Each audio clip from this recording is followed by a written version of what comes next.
Hi, y'all. I'm Fallen Ninja. No introductions this time. Let's just jump right back into it, shall we? We're in 1950 now. In May of this year, Avery decides to take a sabbatical to recover from overwork. While he's gone, Dick Lundy takes over his department. In October of 1951, Lundy has completed 1 Droopy cartoon and 10 Barney Bear before Avery comes back and resumes his role as director. In 1952, another Tom and Jerry short, The Two Mouseketeers, wins the Academy Award. Also released this year is Caballero Droopy, which is the only Droopy cartoon directed by Lundy. In March of 1953, the studio decides to shut down. They believe TV is going to be the end of them. In June, before Avery leaves the studio, he works with Michael Law on 2 cartoons, Deputy Droopy and Cellbound. During the closure, the Hanna-Barbera staff actually still work, along with Law, to make commercials. So Avery leaves later this year after he's done with Deputy Droopy and Cellbound to go to Walter Lance's studio. That's not the end yet though, because in 1954 the studio reopens.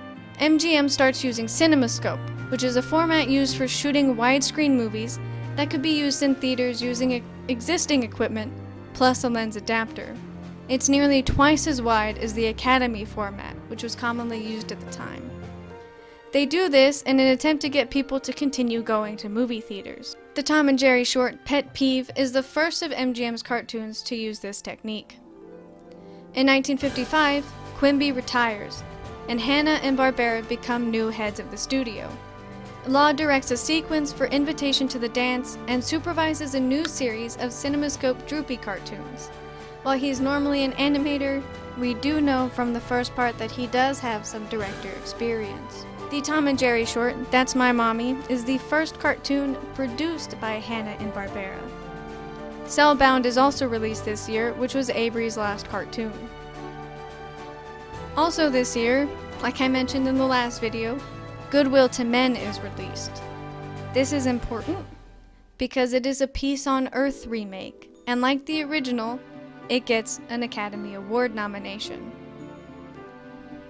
In the last part I mentioned where MGM was starting to go downhill, but we're really starting to see that now.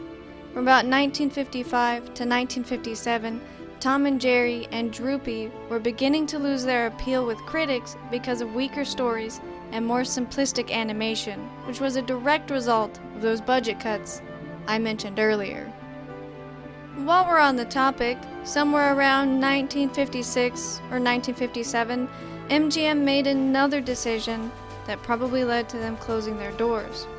Since the 1940s, they had been reissuing their old cartoons in order to bring in some extra income. But they'd realized that that brought in about as much income as making new cartoons. So they decided to stop production of all new cartoons, which saved them about $600,000 a year. But since they weren't making anything new, they weren't competing with the other studios. The Flying Sorceress is the last cartoon to be recorded and Academy and CinemaScope. It was only going to be CinemaScope from now on. In 1957, the Droopy short One Droopy Night gets an Academy Award nomination. And on August 1st, 1958, MGM shuts its doors for good. Hanna-Barbera take most of their team and start Hanna-Barbera Productions. And that's the end. Yeah, that was definitely a joke. Y'all have surely seen how long this video is. This next MGM cartoon studio starts in about 1960 with a show called Rod Rocket. And let me tell you, this took me down like a 4-hour long rabbit hole of me trying to figure out how this was in any way at all related to MGM, and why does everything about MGM's history have to be so darn complicated?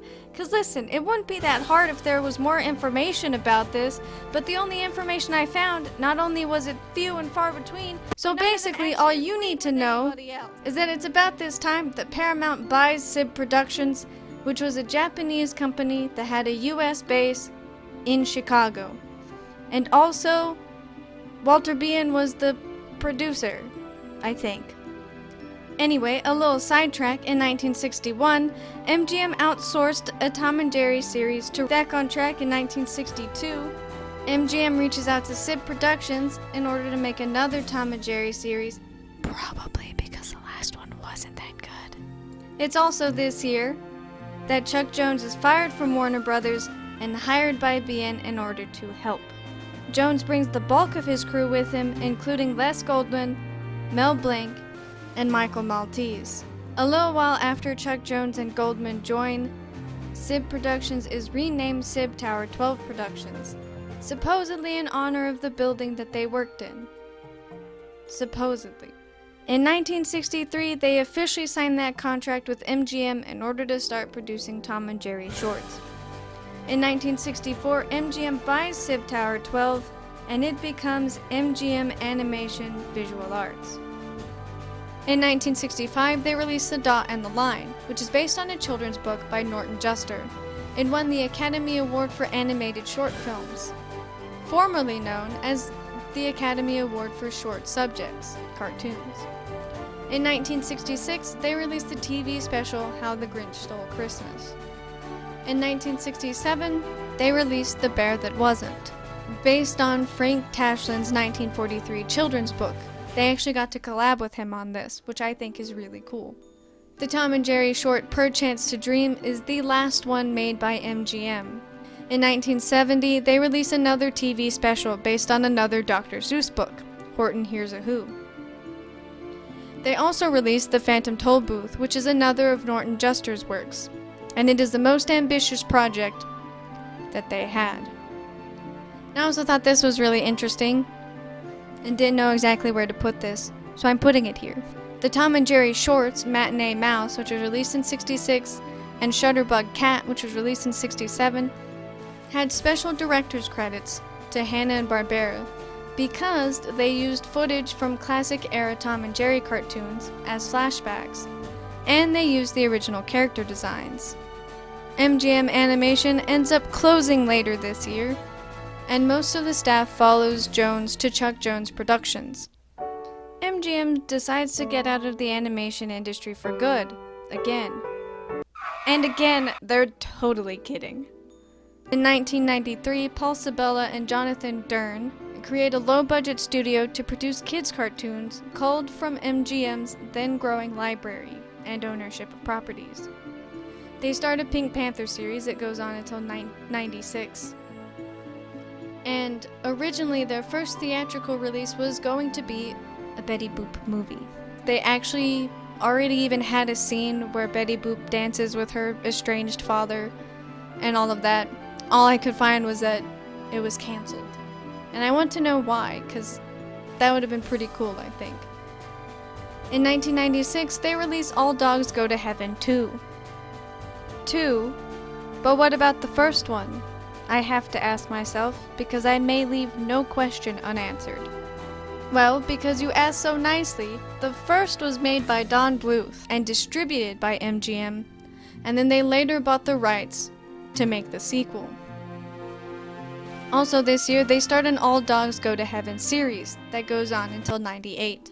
In 1997, they start releasing sing-alongs, and they also release Babes in Toyland. And they also released The Secret of Nimh 2, Timmy to the Rescue. MGM was originally going to have Bluth and his team animate, they were the ones who did the first one, but there were scheduling conflicts with their production of Anastasia, so MGM did it in-house instead. Now this next one is a technicality. They released RoboCop, Alpha Commando, but they make it for Orion Pictures, which was a motion picture producer owned by MGM. It was involved in television production and syndication through the 80s and 90s. In 1998, they released The Lionhearts, which only ran through that year. And they released an All Dogs Christmas Carol. Especially with these last two studios, I couldn't really find any information about what led to their closure. All I found was that they did close, and the people who were involved in those studios moved on to do other things. I would assume it has something to do with money, but I have absolutely nothing to back that up. It could have something to do with maybe MGM wasn't satisfied with the work that they were doing, maybe they weren't satisfied with the work that they were doing. It could have been any number of things, and I really wish I had been able to find that out. But For whatever reasons, in 1999, Isabella and Dern leave and found SD Entertainment. The studio has been dormant since then. Man, this has been a really difficult history of animation studios. While there are still some plot holes and quite a few unanswered questions, I did the best I could with what I found.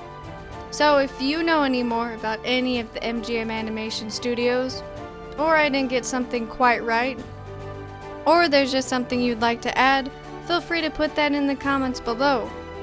And give me some suggestions for future videos while you're there.